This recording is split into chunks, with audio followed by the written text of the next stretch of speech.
क्योंकि इस मुल्क की जमहूरियत के ऊपर जो हिंदू राष्ट्रवाद का खतरा है, हिंदू नेशन का खतरा है, वो उसी तरह से छाया हुआ है, उसी तरह से उसने हर कोने और कोने कतरे पर कब्जा कर लिया है। जो भी फांसीवादी निज़ाम आता है देश में या दुनिया में, इतिहास इस बात का गवाह है, वो सबसे पहला हमला मीडिया पर बोलता है। अगर आप 2014 से ऑनवर्ड्स आप देखें, जो मीडिया का रूप रंग बदला है, उसने बताया है कि भारत, हिंदुस्तान कितना वाइब्रेंट है। यहाँ की जो लोकतंत्र है, यहाँ की जो जमहूरियत है, वो बगल में जो संसद है उसकी वजह से जिंदा नहीं है। वो इसलिए जिंदा है क्योंकि यहाँ पर ऐसे दीवानों की फौज है जो अपने आईन पर विश्वास रखते हैं, जो इस बात पे विश्वास रखते हैं कि भाईचारा होना चाहिए, जो इस बात पे विश्वास रखते हैं कि कहीं भी इनजस्टिस हो रहा है तो उसके खिलाफ आवाज़ उठाई जानी चाहिए। और इस मुल्क को एक फांसीवादी निज़ाम से बचाने के लिए, मीडिया के ऑनस्लॉट से बचाने के लिए, डॉक्टर कह रहा है कि वो तैमूर को लेकर अपने साथ आए, तो मुझे तो सिहरन हुई, मैं भी माँ हूँ, कि उस बाप के अंदर कितना खौफ रहा होगा कि वो ऑटो में गया और अपने 6 साल के बच्चे को लेकर गया, क्योंकि उसे डर था कि क्या हो सकता है। तो आप सोचिए कि ये जो परसेप्शन बनाने की इंडस्ट्री में तब्दील हुआ है मेन कॉरपोरेट और गोदी मीडिया, उसने दिमाग को नफरती मशीन में तब्दील किया है कि मुसलमान ऐसे होते हैं, मुसलमान यानी लव जिहाद, मुसलमान यानी ये, मुसलमान यानी ये, ईसाई मतलब कन्वर्जन, ईसाई मतलब ये, ईसाई मतलब सोरोस। ये डेफिनेशन बिल्डअप कर दी है उसने। बेमानी सी हो गई है कि कौन सा वैकल्पिक है। एक पता है कि एक कॉरपोरेट और गोदी मीडिया है और बाकी मीडिया है। तो ये मुझे लगता है कि ये डेफिनेशन हमें रिजेक्ट कर देनी चाहिए आज की तारीख में कि हम अल्टरनेटिव मीडिया हैं। हमें ये दिल से और पूरी बुलंदी के साथ, मैं यूट्यूब चैनल एक चलाती हूँ जिसका नाम ही बेबाक भाषा है, तो पूरी बेबाकी के साथ ये कहना चाहिए कि हम तो मीडिया हैं, आप गोदी और कॉरपोरेट मीडिया हैं, आप राह अपनी तय कर चुके हैं, हम अपनी राह तय कर चुके हैं। और ये एक बहुत इम्पॉर्टेंट मुकाम भी है। 2025 है, दिल्ली में बैठे हैं, चुनाव हो रहा है, चुनाव की तैयारी है। तो 3-4 चीज़ें जो मेरे जहन में हैं, जो मैं आपके साथ साझा करना चाहूँगी कि जिसे खुर्शीद साहब ने भी कहा, मुझे लगता है कि जमहूरियत में, डेमोक्रेसी में, लोकतंत्र में मीडिया का क्या भूमिका होगी, ये तकरीबन हम लोग जो हैं यहाँ पर और जो लोग सोशल मीडिया से जुड़े हैं, इंटरनेट से जुड़े हैं, वो हम सब जानते हैं कि जमहूरियत बिना मीडिया के संभव नहीं है। मीडिया के बिना, मीडिया अगर नहीं है, जिस भी मुल्क में मीडिया नहीं है वहाँ पर जमहूरियत नहीं है। ये अब डेफिनेशन किसी डिक्शनरी में लिखी है कि नहीं, लेकिन हमारे जहन में लिखी है और हमारा इतिहास, कम से कम भारत का इतिहास इस बात का गवाह है कि जितने लोगों ने भी आज़ादी के लिए संघर्ष किया, आज़ादी के लिए लड़ाई की, सब नेता होने के साथ साथ पत्रकारिता का काम कर रहे थे। अंबेडकर हों, गांधी हों, सारे लोग, सबको ये था कि हमें अपनी बात पहुंचानी है। और शायद आज उसी तरह की एक आज़ादी की लड़ाई चल रही है इस मुल्क में, क्योंकि इस मुल्क की जमहूरियत के ऊपर जो हिंदू राष्ट्रवाद का खतरा है, हिंदू नेशन का खतरा है, वो उसी तरह से छाया हुआ है, उसी तरह से उसने हर कोने और कोने कतरे पर कब्जा कर लिया है।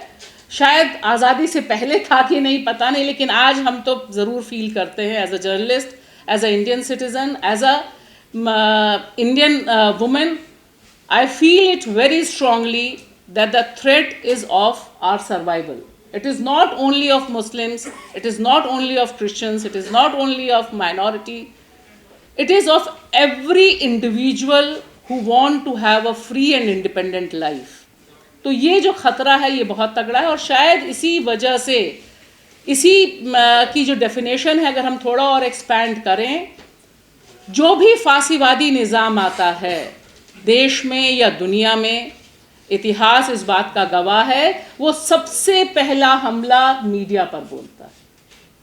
और ये उसका टेस्ट केस है वो कि कितना बड़ा वो फासिस्ट है, कि जितना बड़ा फासिस्ट होगा उसको सच सुनना, उसको जनता की आवाज़ सुनना, उसको जनता से रूबरू होना सबसे ज़्यादा दुश्वार होगा। अभी कुछ दिनों पहले फातिमा शेख की जन्म तिथि थी 9 जनवरी। तो उस दिन से लेकर उसके बाद रोज़ा लग्जमबर्ग का कत्ल हुआ था, उसे भी याद किया गया। आप देखिए कि जो एक जिस समय हम ये बात कर रहे हैं उस समय इस मुल्क में, हम तो दिल्ली में बैठे हैं लेकिन हम जानते हैं मुकेश चंद्राकर क्या काम कर रहे थे। मुकेश चंद्राकर किसी मोदी योगी से नहीं भिड़ रहे थे, सरकार के खिलाफ काम नहीं कर रहे थे, वो एक भ्रष्टाचार का केस उजागर कर रहे थे। Young journalist from Chhattisgarh, he was killed brutally. मतलब कल्पना करने पे भी सिहरन होती है कि इतनी ज़्यादा नफरत उस नौजवान 36 साल के पत्रकार से थी वहाँ के स्टेट को, सिर्फ इस वजह से कि वह अपना पेशा का काम कर रहा था, अपना as a journalist he was trying to expose the corruption. तो आप देखिए एक तरफ ये है, और आपने क्योंकि डेमोक्रेसी और वर्ल्ड की बात की है तो मैं जो बहुत मेरी फेवरेट फ़ोटो जर्नलिस्ट हैं अल जज़ीरा की, जिन्हें हाल में पुरस्कार मिला, समर अबू अलाफ, उनको भी याद करना चाहूँगी और इस प्लेटफॉर्म से उन्हें सलाम पेश करना चाहूँगी, क्योंकि गाज़ा में जो सीज़ फायर हुआ है उस सीज़ फायर तक पहुँचने के लिए अल जज़ीरा और अबू जैसी तमाम महिला जर्नलिस्ट, तमाम जर्नलिस्ट ने जो कुर्बानियाँ दी हैं, उसकी वजह से आज की तारीख में एक सीज़ फायर जैसा शब्द जो शायद 2023 से बिल्कुल इम्पॉसिबल लग रहा था, वह हो पाया। यह रोल ऑफ मीडिया है।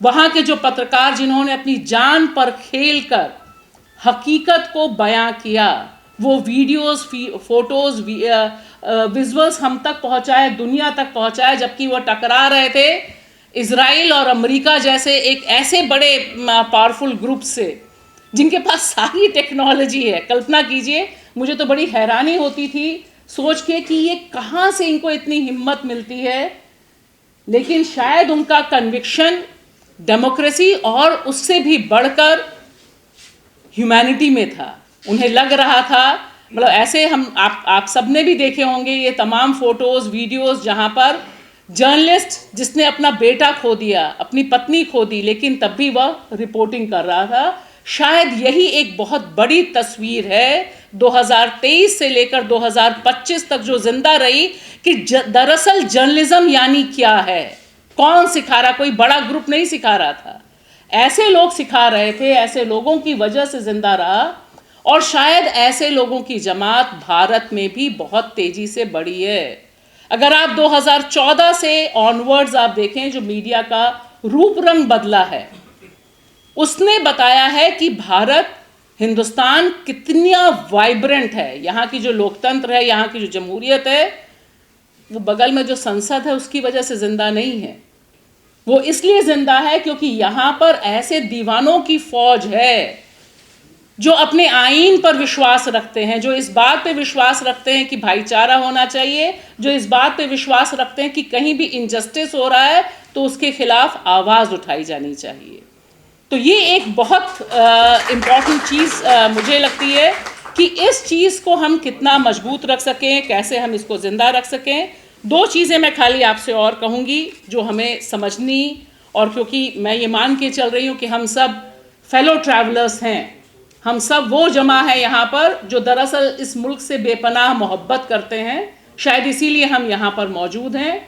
और इस मुल्क को एक फांसीवादी निज़ाम से बचाने के लिए, मीडिया के ऑनस्लॉट से बचाने के लिए आज भी सब कुछ, सारा रिस्क उठाने के लिए हम तैयार हैं। शायद इसलिए हैं कि देखिए, मीडिया की जो पूरी कल्पना है, मीडिया को 4 कैटेगरीज में अगर हम रखें तो सबसे पहले जो 2014, उससे पहले भी चल रहा होगा, लेकिन आज की तारीख में मेरा सब दोस्तों और शुभचिंतकों से खाली मानना है कि हमें अपनी कट ऑफ डेट तैयार रखनी चाहिए। क्योंकि आज की तारीख में जब सैफ अली खान पर जानलेवा हमला होता है, तब एक भी मीडिया बड़ा घराना जो कॉरपोरेट है, गौदी है, उसे हेट क्राइम से कनेक्ट करने की हिम्मत नहीं रखता है। मैं रोज़ एक प्रोग्राम करती हूँ, हेडलाइंस मैनेजमेंट, इंस्टाग्राम लाइव करती हूँ, जिसमें मैं जितने अखबार मिल सकते हैं उनका एनालिसिस करती हूँ कि किसने कहाँ कैसी हेडलाइंस की है जानबूझकर। और आप हैरान होइएगा कि कहीं से भी किसी भी मीडिया घराने को कुमार विश्वास याद नहीं आए।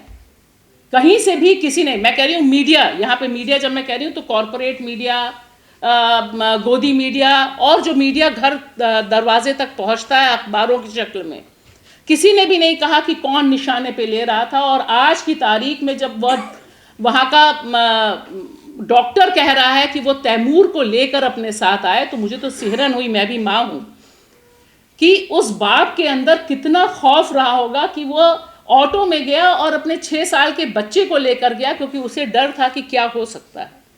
तो आप सोचिए कि ये जो परसेप्शन बनाने की इंडस्ट्री में तब्दील हुआ है मेन कॉरपोरेट और गोदी मीडिया, उसने दिमाग को नफरती मशीन में तब्दील किया है। उसने कहीं से भी यह क्वेश्चन उठाने की, तो इस परसेप्शन बनाने, जो अवधारणा है कि मुसलमान ऐसे होते हैं, मुसलमान यानी लव जिहाद, मुसलमान यानी ये, मुसलमान यानी ये, ईसाई मतलब कन्वर्जन, ईसाई मतलब ये, ईसाई मतलब सोरोस, ये डेफिनेशन बिल्डअप कर दी है उसने। और ये बहुत खतरनाक है। हम सब खुश हो सकते हैं कि हम जिंदा हैं और हम काम कर रहे हैं, लेकिन सामने जो खड़ा है उसकी शक्ति को भी पहचानना ज़रूरी है, उसका पावर पहचानना ज़रूरी है। ये बेवकूफ़ी होती है कि युद्ध में हम अपने दुश्मन की ताकत को कहें कि वो कुछ नहीं है जी, हम ही सब हैं। नहीं, हम जानते हैं कि वो अवधारणा पैदा करता है, वो लिंचिंग करवा देता है फेक न्यूज़ से। तीसरा जो बड़ी चीज़ है, जो फेक न्यूज़ का जस्टिफिकेशन है, फेक न्यूज़ चला देते हैं लेकिन एक भी चैनल माफ़ी नहीं मांगता है। पूनावाला को माफ़ी इसलिए मांगनी पड़ गई क्योंकि वोट का सवाल था, पूर्वांचल हाथ से निकल रहे थे। तो ये जो 3-4 चीज़ें हैं जो आज की तारीख में एक इंडस्ट्री के तौर पर है, मुझे लगता है बतौर मीडिया कर्मी हम सबको एक दूसरे की कड़ी से कड़ी जोड़कर खड़ा होना और यह सोचना कि हम कैसे बेहतर ढंग से ये जो नफ़रत की इंडस्ट्री में मीडिया तब्दील हुआ है उसका काउंटर कर सकते हैं। अगर मिलर टाइम्स अच्छा काम कर रहा है तो मेरी जिम्मेदारी as a journalist, as a Indian citizen बनती है कि मैं उसके अच्छे काम को सपोर्ट करूं, आगे बढ़ाऊं। और मुझे लगता है जब तक हम ये एक कड़ी से दूसरी कड़ी नहीं जोड़ेंगे, हमारे पक्ष में बहुत पावर स्ट्रक्चर आ जाएगा, ऐसा नहीं होगा। हमारे अंदर रिजिलियंस है और मुझे लगता है कि हम सबको फिलिस्तीनियों के रिजिलियंस से, उसकी प्रतिरोध की क्षमता से हमेशा एक आग मिलती रहेगी कि जब वे कर सकते हैं तो हम भी निश्चित तौर पर लड़ सकते हैं, जमहूरियत को बचा सकते हैं और अपने वतन परस्ती को किसी और के कहने पे नहीं, सिर्फ अपने कहने पर बेहतर जर्नलिज्म करके जिंदा रख सकते हैं। शुक्रिया।